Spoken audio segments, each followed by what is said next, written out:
सारण की धरती से राकेश सांडिल का नमस्कार है।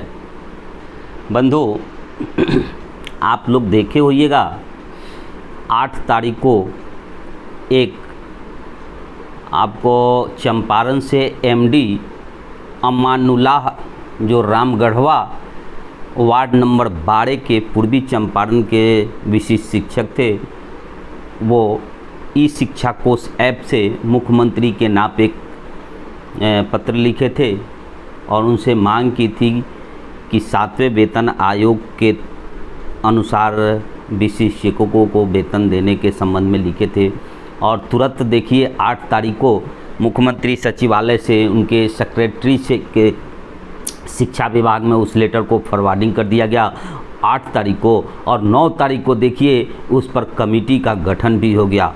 बस देखिए सरकार कितना पॉजिटिव वे में आप लोग के पक्ष में सरकार धराधर निर्णय ले रही है। और न सिर्फ विशिष्ट शिक्षकों का बल्कि A to Z शिक्षकों का पार्टी बनते जा रही है मुख्यमंत्री का अभी वर्तमान सरकार जो है सो एनडीए सरकार का ही है।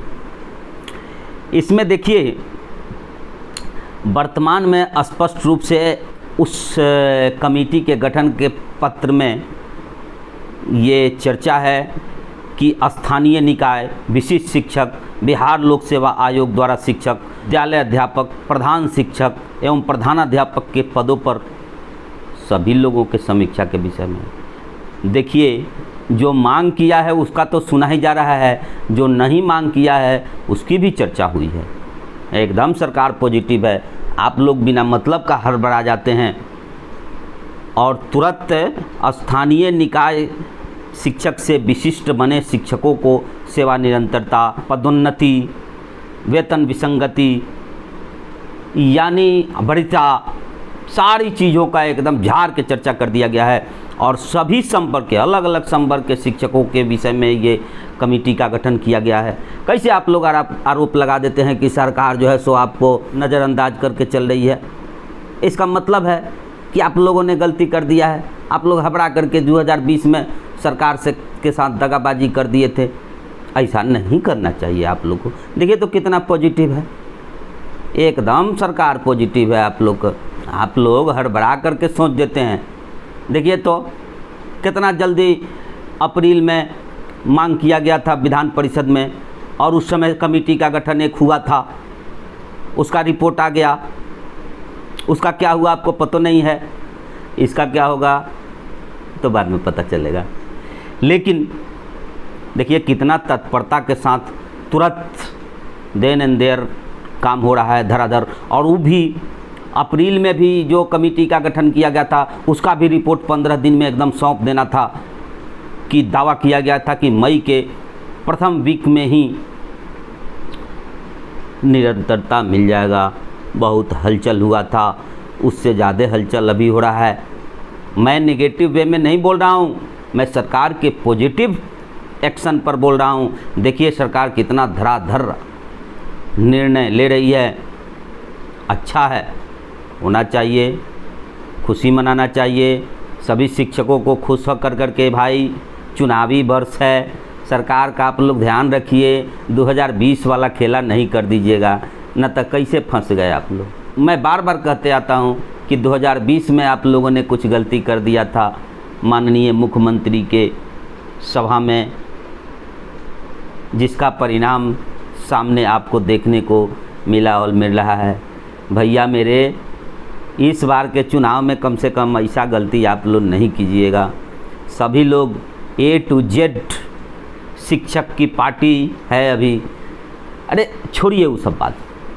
आप इस चीज़ को मानते हैं ना कि 1500 से लेकर करके और अभी तक वर्तमान में 1500 से 4000, 5000, 8000, 9000, 14000, 21000, 28000 करते करते 50000, 53000, 55000 यही न दिए हैं जी। 50000 से फिर 25000 यही न किए हैं। आप लोग हड़बड़ा करके तुरंत डिसीजन ले लेते हैं, कुछ अमाट बमाट सरकार के खिलाफ बोलने लगते हैं। ऐसा नहीं कीजिए, सरकार का साथ दीजिए। चुनावी वर्ष है और पूरे तन मन धन से आप लोग एकदम लग जाइए चुनाव में। रिपोर्ट आएगा ना, रिपोर्ट आएगा और भगवान से हम आशा करते हैं कि इस पर कुछ पॉजिटिव रिजल्ट आए, होना भी चाहिए। लेकिन ये हड़बड़ी देख के नियोजित जा कर के 4 और 5 पद सक्षमता के फेरा में मत फंस जाइएगा आप लोग। चूँकि चुनाव का समय है, सभी पार्टियों को अपना चुनावी घोषणा पत्र जारी करने का, चुनावी लॉलीपॉप, बहुत से लोग पार्टी कहते हैं, बहुत लोग कहता है कि हम जीत जाएंगे तो ये करेंगे, वो करेंगे, ये करेंगे। सबको अपना हक है प्रचार करने का। इसलिए इस प्रचार के फेरा में बचे हुए नियोजित लोग जा कर के नहीं कूद जाएं। आपको क्या ज़रूरत है? आपको निरंतरता की ज़रूरत है, आपको वेतन संरक्षण की ज़रूरत है। आप लोग जहाँ हैं वहाँ स्थिर रहिए, शांति से खेला देखते रहिए और सरकार का साथ दीजिए आप लोग भी। क्योंकि एक बात जान लीजिए, मैं आज खुल के दिल से बोल रहा हूँ, आपका कल्याण इन्हीं के कार्यकाल में हुआ है। ये अलग बात है कि किसी पॉइंट पर सरकार के गलत नीति का विरोध हम लोग कर देते हैं, लेकिन आज खुल के कह रहे हैं कि यही सरकार कल्याण की है और यही सरकार कल्याण करेगी। दूसरे किसी भ्रम में आप लोग हैं तो उस भ्रम को निकाल लीजिएगा और शांति से नियोजन इकाई में बने रहिए जो बचे हुए हैं, और बाकी खेल देखते रहिए। लेकिन कभी इस डाल पे कभी उस डाल पर मौका देख करके आप लोग निर्णय नहीं लीजिएगा। बहुत कुछ किया है इस सरकार ने आप लोगों के साथ, बहुत पॉजिटिव भी हुआ है, कुछ मायने में निगेटिव सरकार सब सरकार करती है, उस पर ध्यान देने की ज़रूरत नहीं है। और घबराइएगा नहीं आप लोग। नियोजन इकाई में जो लोग बचे हुए हैं 2020 नियमावली के तहत उनको हर चीज़ मिलेगा। इतना जान लीजिए कि नियमावली में जो जिक्र है वे चीज़ आपको हर चीज़ मिलेगा। लेकिन अब हड़बड़ा करके सोचिएगा तो ये संभव नहीं है। सरकार का चुनाव आ गया है। मैं अभी से 2-2.5 महीना पहले गोपालगंज से हैं, फुलवरिया से एक आपके रवीश जी, उनसे मैंने बातचीत के क्रम में बताया था। और मुंगेर से भी हैं एक अजीत जी, उनको मैंने 2 आदमी को ये चीज़ पहले ही इशारा कर दिया था 2.5-3 महीना पहले कि सरकार अब चुनावी मूड में चली गई है। और ये चुनावी मूड का नतीजा है आपके सामने आ रहा है।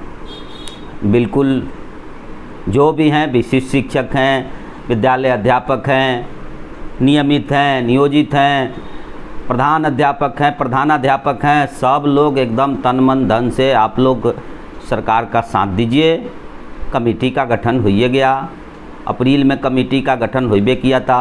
आप लोग ने देखा, कहाँ झुठला दिया जाए सरकार को। सरकार आप लोग के पक्ष में एकदम पॉजिटिव वे में काम कर रही है। और आपको याद होगा, और देखिए तो भूख हड़ताल का कितना असर हुआ। सरकार जो है सो अपना निर्णय बदल रही है ना, बदलेगी।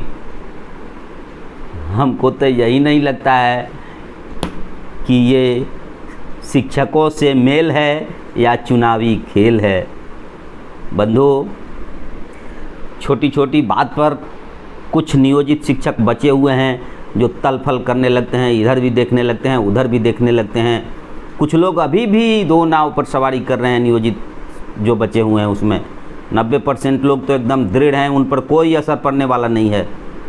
लेकिन 10% जो हैं वे अभी भी उछल कूद मचा रहे हैं। तो उछल कूद क्यों मचा रहे हैं भाई?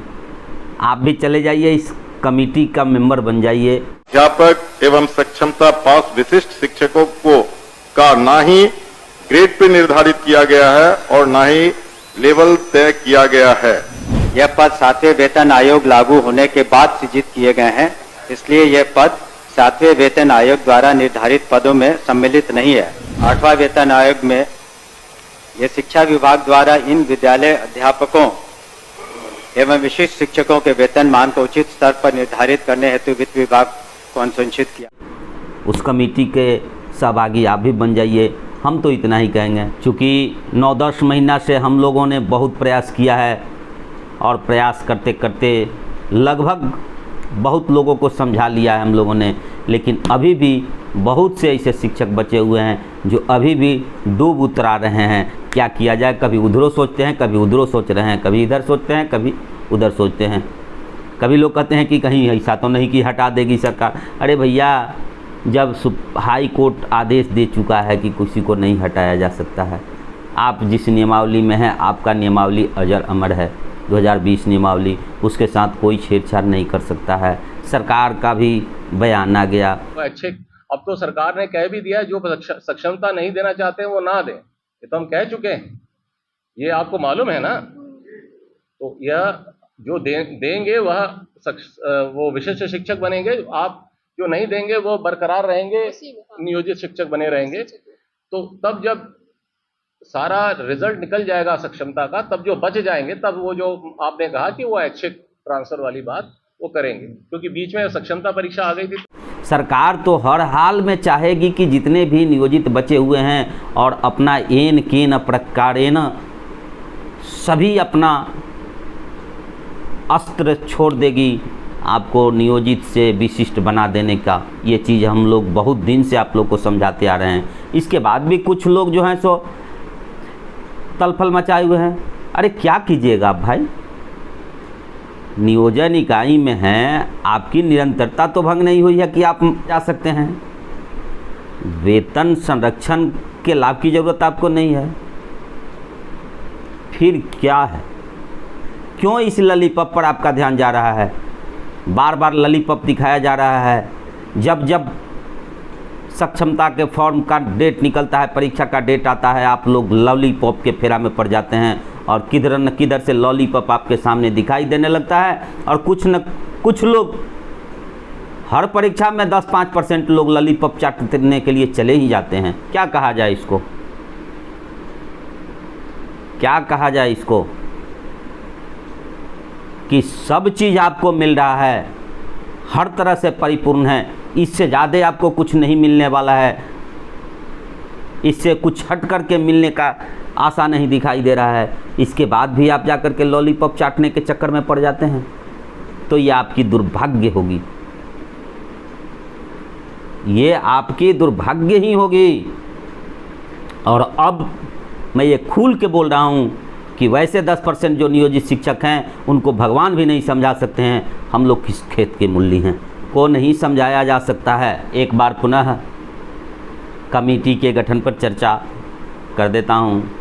सभी लोगों को ये याद होगा कि अप्रैल में भी कमेटी का गठन हुआ था और उसमें भी 15 दिन में रिपोर्ट दे करके और 1 महीना में निरंतरता दे देने की बात चल रही थी, सदन में चली थी, सदन में चली थी।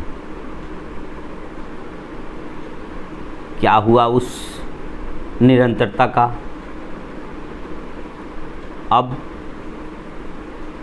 पुनः एक बार कमेटी का गठन हुआ है। मैं भगवान से मनाऊंगा और सच्चे हृदय से मांग करूंगा कि कम से कम इस कमेटी का रिपोर्ट पक्ष में आ जाए। और ये कमेटी का गठन कौन किए हैं, नीचे देख लीजिएगा। माध्यमिक शिक्षा निदेशक 9 तारीख को गठन किए हैं कमेटी का। माध्यमिक शिक्षा निदेशक के द्वारा इस कमेटी का गठन किया गया है, तो इसका परिणाम तो पॉजिटिव आना ही चाहिए। इसको नकारात्मक मेरी बातों को नहीं लीजिएगा आप लोग, क्योंकि अब की बार माध्यमिक शिक्षा निदेशक का कमेटी का गठन किया गया है। इससे ज़्यादा चुनावी समय है, किसी के, चूँकि मैं राजनीतिक व्यक्ति नहीं हूँ, किसी पार्टी के पक्ष में रहते हैं न किसी पार्टी के विपक्ष में रहते हैं, लेकिन पुनः एक बार मैं आपको याद दिला देना चाहता हूँ कि आप लोग 2020 में जो गलती किए थे इस सरकार के खिलाफ, उस गलती को नहीं दोहराइए। आप लोग लग जाइए एकदम तन मन धन से। सबको आपकी बटोर लेना है। आगे जो होगा वो तो सामने आएगा, लेकिन इस बार मन बदला हुआ है। बस एक बार और आपको याद दिला देना चाहता हूँ, इस क्लिप के माध्यम से देख लीजिए। और जान लीजिए, आज चुनाव का आखिरी दिन है, अब परसों चुनाव है और ये मेरा अंतिम चुनाव है। अंत भला तो सब भला। देख लिए, इसको हमेशा याद रखिएगा आप लोग। बस आज के लिए इतना ही, फिर कभी अगले वीडियो में मिलेंगे। नमस्कार।